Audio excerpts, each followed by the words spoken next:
Hey, there's gold in them there hills. Have you ever seen that? That macaroni commercial, I believe, on TV says that.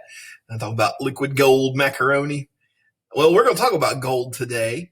Did you know that several NFL football teams are named after things that happened in history? Yeah. How many of you like the New England Patriots?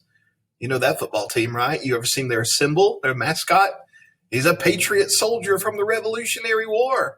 And New England was in their team plays in Boston, Massachusetts, where the war close to where the war began, the Revolutionary War. So New England Patriots, well, that's named after the Revolutionary War.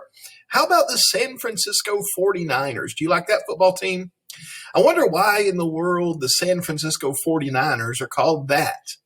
Well, it has to do with today's lesson because in the year, you guessed it, 1849, they found gold in California, and there was a mad rush to San Francisco and other areas around there in California to go find gold. And the people who went to California during that year to find gold, they were called 49ers because it was the year 1849. So there you go. There's the history behind two names of NFL football teams. And the 49ers began with a gold rush. So let's read about this today, and then you'll have some questions on this text to finish out the week. Here's some men and women in California during the gold rush. They've got some kind of water, and you may have gone to some of those places around where you can dig for gold and pan for gold. They have some places like that where kids can do that. It's kind of fun, so you can see if you can find any. Well, let's read this text and learn more about the California gold rush. Remember, this is another reason that people took those trails out west to go out west and took that California trail especially to find gold. Although the Mexican-American War is usually associated with Texas, the real reason the U.S. had been so anxious to go to war was for land farther west, such as California. Sure enough, only after a few months the war ended. Only a few months, Mr. Helton, slow down and read carefully. Sure enough, only a few months after the war ended, something happened that caused more than 300,000 people to drop what they were doing and go to California. On January 24th, 1848, James Marshall was building a lumber mill on the American River in Northern California when he saw shiny metal in the water. That metal turned out to be gold. Marshall tried to keep news about the discovery quiet, but it didn't stay quiet for long. When people learned about the gold, and about how easy it apparently was to find it, thousands of them got gold fever and moved west.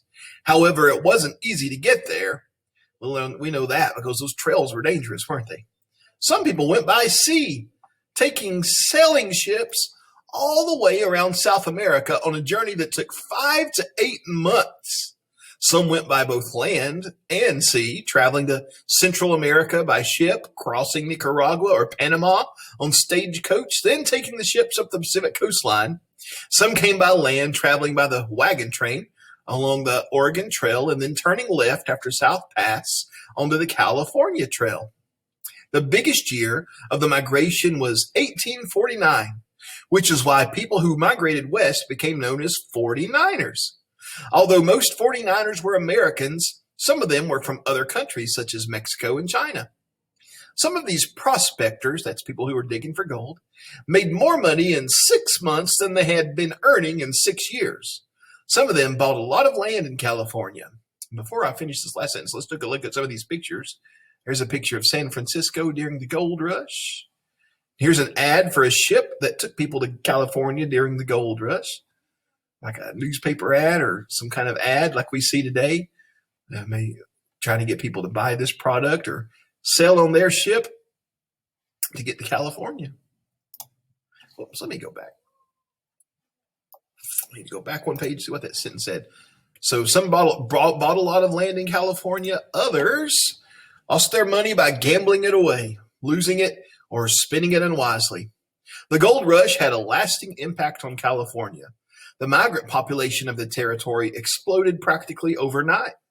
However, just the opposite happened to California's Native American population, which was largely wiped out as prospectors forced them off their land. Although people continued to mine gold in California for many years, the mass migration slowed down after around 1855. By that time, it took heavy machinery and big companies to extract the gold that was left. However, the gold rush affected American history and culture in many ways. San Francisco, a town of 500 people in 1857, grew to a population of 150,000 by 1870. It would remain the biggest city on the West Coast for 60 years. With remarkable speed, California became a state in 1850. At the time, the next closest state to California was Texas. California became known as the Golden State. There's a NBA team, huh? Some of its professional sports teams, such as the Golden State Warriors and the San Francisco 49ers, reflect the state's gold rush in their names. A lot of people who migrated to California became cattle and fruit farmers in the valley between the Pacific Ocean and the Sierra Nevada mountains. So there, California becomes a state in 1850 because of the gold rush. So many people moved out west to find gold. What about another state? I want you to look at one more little text here. This is called Seward's Folly. This is about Alaska, happening about the same time. This is just one page. Alaska was a Russian colony in 1850. However, only about 10,000 people live there in a place more than twice the size of Texas. Most of them were Native Americans, although about 2,000 of them were Russian fur trappers and their families. In the early 1850s, Russia needed money because it had just lost the Crimean War against Great Britain. Meanwhile, the Great Britain's always fighting somebody, aren't they? They're fighting with us or Spain or France or Russia. They're just always fighting back then. Meanwhile, the U.S. had just expanded all the way to the Pacific Ocean. The Russian government realized it didn't have the ability to defend and hold Alaska. It offered to sell it to Great Britain, which still had Canada as a colony, but Britain declined. Russia then offered to sell it to the United States. After the U.S. Civil War, we'll get to that later, U.S. Secretary of State William Seward agreed to purchase Alaska for $7.2 million, only about 2 cents an acre. In October 1867, with a stroke of a pen, the U.S. added 660,000 square miles of territory, increasing its size by about 20%. They bought Alaska. Would you buy a bunch of frozen land with polar bears on it and other things? Well, do you think it was a good idea? A lot of people didn't. That's why they call it Seward's Folly. Remember, it was Secretary of State William Seward who bought it. A folly is a mistake. A lot of people thought it was a mistake to buy it, but let's read and see if it really was. Today, most Americans look back on the purchase as a bargain.